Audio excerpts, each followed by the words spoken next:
you would carpet bomb where ISIS is, not a city, but the location of the troops. You use air power directed, and you have embedded special forces. They cannot just be defeated through airstrikes. Airstrikes are a key component of defeating them, but they must be defeated on the ground by a ground force. We have to take their energy, take their oil, shut down all the mechanisms whereby they can disperse money. We have to be much tougher. We have to be much stronger than we've been. I would be very, very firm with families.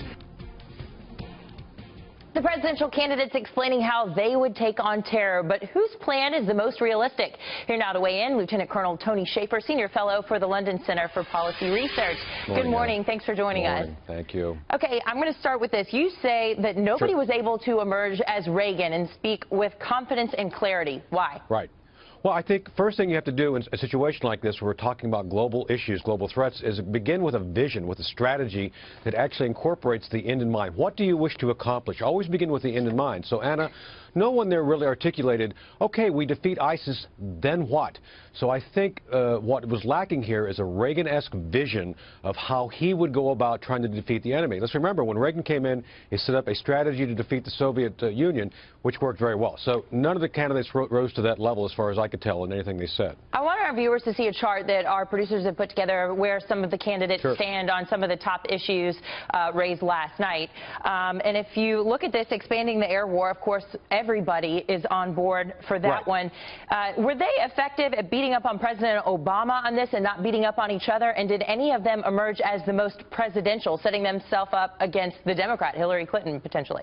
I think Senator Cruz had the most cohesive message, if you will. I think he was the most focused within the elements of pulling it all together. Each candidate had a kind of a piece here and there, but I think he had the clearest picture. What I liked the best out of all the group was Carla Fiorina talking about the fact that, look, maybe she doesn't know everything, but she should bring back people like Stan McChrystal, who I worked for, General Mike Flynn, former director of DIA, Mike Flynn, a personal friend of mine, bringing back the folks who know how to win. So I think that's a great winning strategy right there. So overall, I think those two emerged with the most cohesive strategy. The other sniping, the other pieces here and there, you know, it shows that they don't have a real grasp on what needs to be done. So I think what we need to do here, and I hope these candidates will emerge eventually with a bit of a more cohesive message after they go about it. Did they lay a hand on President Obama and Hillary Clinton?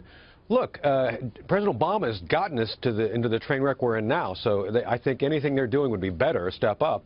And frankly, Ms. Clinton has not actually stipulated any clear strategy that's any better than anyone else at this point in time. So that's why I see it right now. And surveillance, particularly in light of what happened with Tashfeen Malik, going through all these background checks with that K-1 visa. Surveillance, a big topic last night in the NSA program. We saw Senator Marco Rubio and Senator Cruz going back and forth. Of all the candidates, who won on surveillance? Well, look, Rand Paul and Ted Cruz are correct. Rubio is way off base here. He does not know what he's talking about. Bulk collecting information on your grandmother's best friend in Minot, North Dakota, is a waste of time and resources.